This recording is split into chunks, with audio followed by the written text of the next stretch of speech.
Hi friends, குட்டீஸ்க்கெல்லாம் பிடிச்ச மாதிரி Deepavali sweet ஒரே ஒரு பிரெட் பேக்கெட் மட்டும் இருந்தால் போதும். அவங்களுக்கெல்லாம் பிடிச்ச மாதிரி 2 வகையான ஸ்வீட் வந்து ஒரே டைமில் செய்யலாம். எப்படி செய்கிறது அப்படின்னு பார்த்துடலாமா?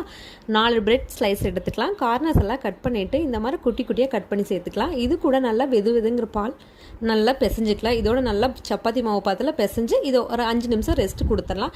இதுக்கப்புறமா 1 கப் சர்க்கரைக்கு 2 கப் தண்ணி ஊற்றி நல்லா சர்க்கரை பாகு ரெடி பண்ணிக்கலாம். சர்க்கரை எல்லாம் நல்லா கரைஞ்சி வந்ததுக்கு அப்புறமா ஒரு 4 ஏலக்காய் தட்டி சேர்த்துக்கலாம். இப்போது ரெஸ்ட்டில் இருக்க மாவை நம்ம குலாப்ஜாம் ஷேப்பில் வந்து நல்லா குட்டி குட்டி பாலாக சேர்த்து நல்லா காய வச்சு எண்ணெயில் பொரிச்சு எடுத்ததுக்கு அப்புறமா நம்ம ரெடி பண்ணி வச்சுருக்க சர்க்கரை பாகு கூட சேர்த்துடலாம். அவ்வளோதாங்க, குலாப்ஜாம் செம்ம டேஸ்டியாக ரெடி ஆயிரும்.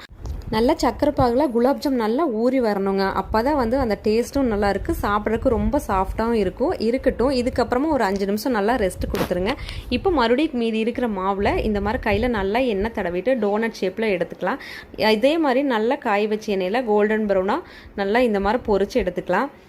இது அப்படியே கொஞ்சம் நேரம் ஆற விட்டுருங்க. இப்போது சாக்லேட் டிப்பிங்க்கு 2 ஸ்பூன் நெய் நல்லா மெல்ட் பண்ணி எடுத்துக்கலாம். இப்போது ஒரு கப்பில் 1 ஸ்பூன் கொக்கோ பவுடர், 1 ஸ்பூன் கரும்பு சக்கரை, அந்த காய வச்சுருக்க நெய் இதையை சேர்த்து நல்லா கரைச்சி எடுத்திங்கன்னா சாக்லேட் டிப்பிங் ரெடி ஆயிரும். இதுக்கப்புறமா பொரிச்சு வச்சுருக்க டோனட்டை இந்த மாதிரி டிப் பண்ணி எடுத்துக்கலாம். இப்போது மேலே வந்து முந்திரி சேர்த்துக்கலாம். உங்களுக்கு எந்த நட்ஸ் பிடிக்குமோ அதை வந்து நீங்கள் க்ரஷ் பண்ணி சேர்த்துட்டிங்கன்னா செம்ம டேஸ்டியாக இருக்கும். குட்டீஸ்க்கெல்லாம் செஞ்சு கொடுங்க, என்ஜாய் பண்ணுங்கள், விரும்பி சாப்பிடுவாங்க. நாளைக்கு இன்னொரு வீடியோவில் பார்க்கலாம். பாய்.